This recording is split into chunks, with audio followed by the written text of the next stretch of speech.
I asked myself what I know now in tech. What if I had known it when I was 11, 15, 16? Where will I be by now?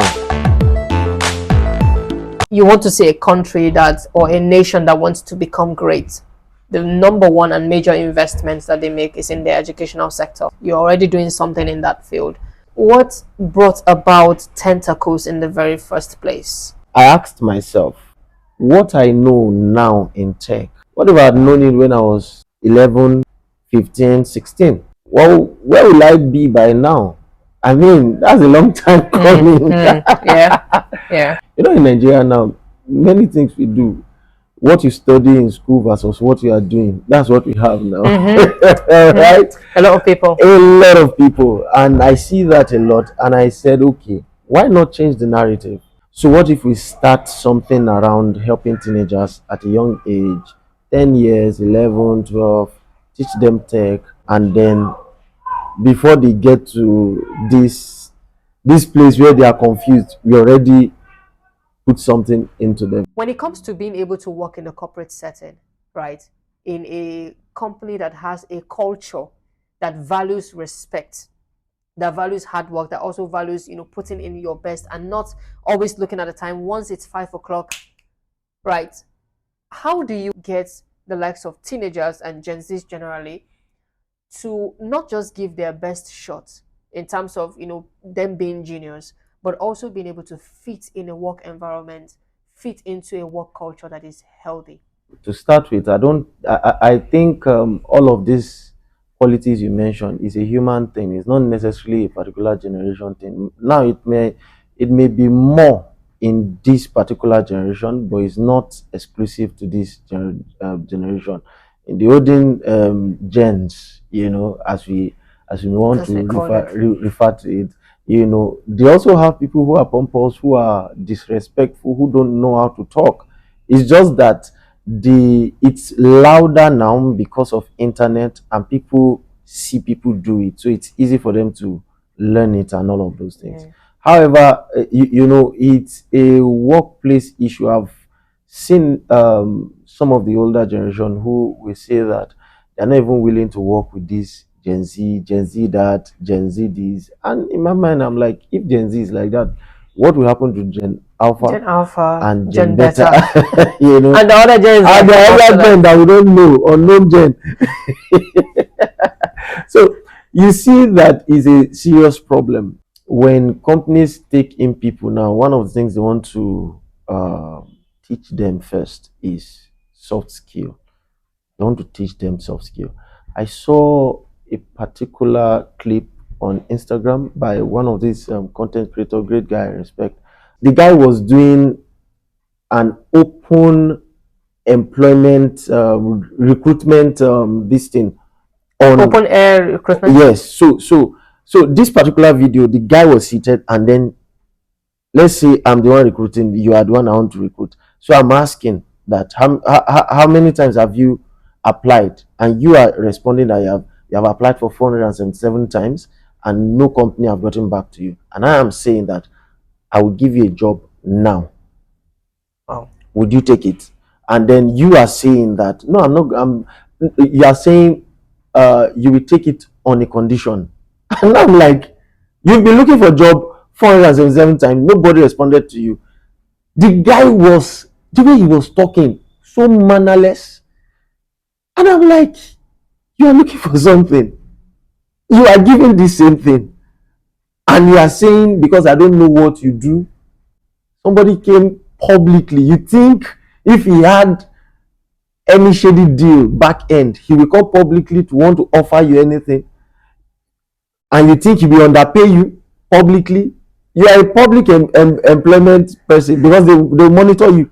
And all Nigerians will say, no wonder you have not gotten the job. No wonder you've not gotten the job, So, but I've also seen Gen Zs who are emotionally intelligent, who are respectful, who know their onions and know how to peel it.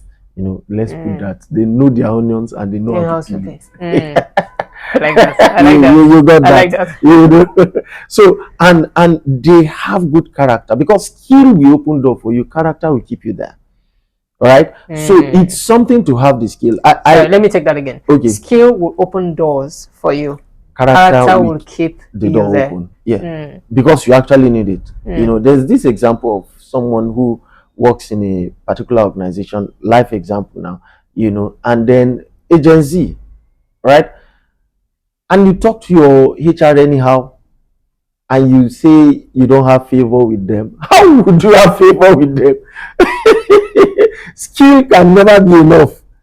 Mm. Because you are dealing with humans, so now you hear founders who will say, I'd rather work with somebody who has good character, does not know the job, that I can teach the skill to, and knows how to relate with people. In fact, currently we are doing a free program for soft skill, for teenagers, emotional intelligence, critical thinking, effective communication and career development. We want to also talk about financial intelligence, just to help raise the awareness that workplace is not just skill, it is also character.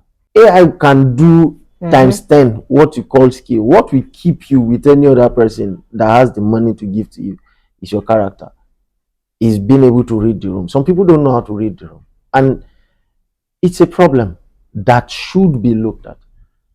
You understand? So I believe it's something that can be solved if more people like Tentacles can rise and have pockets of these things. We have more people who have character and who have the skill, because Gen Z cracked something that was not so common in the past generation, and that is to know it. They have this thing about focus. This is what I want to do. I'm going to stick to it, and all of those things. They have the high skill, they have the passion, they have the drive, but they don't have the driver. I should add that Mm. one. They have the passion, they have the drive, but they don't You have the have the driver. driver. And passion and drive is not enough. You must drive it with character. You must drive it with soft skill. You must drive it with negotiation skill. Without offending. You can negotiate without offending the other person. Mm. And it can be a win-win. So so some people, I don't want to make this thing about Gen Z. Really, I don't want to make it about Gen Z, because every generation have their own fault. We have to state that every generation have their own fault, but dwelling on that fault can only make them more angry. Yes, it might be more now, you might have seen it more now, but like I said, it's a human thing, it's not necessarily a generation thing. We've seen Mm. it more Mm. now. It does not mean that there are no good people in that regard. So Okay. I don't want to make it too much of a this generation thing, but it's more in this day, and I think that we should do something about it, which we are actually doing. It begins at a very tender age, as young as when the child is breastfeeding, and then he bites the mom and nothing is done, no consequence. When you grow up without consequence, you will destroy the world, because you will think there's no consequence for it. Children must be trained with the mentality of consequence, that everything you Mm. do has a consequence.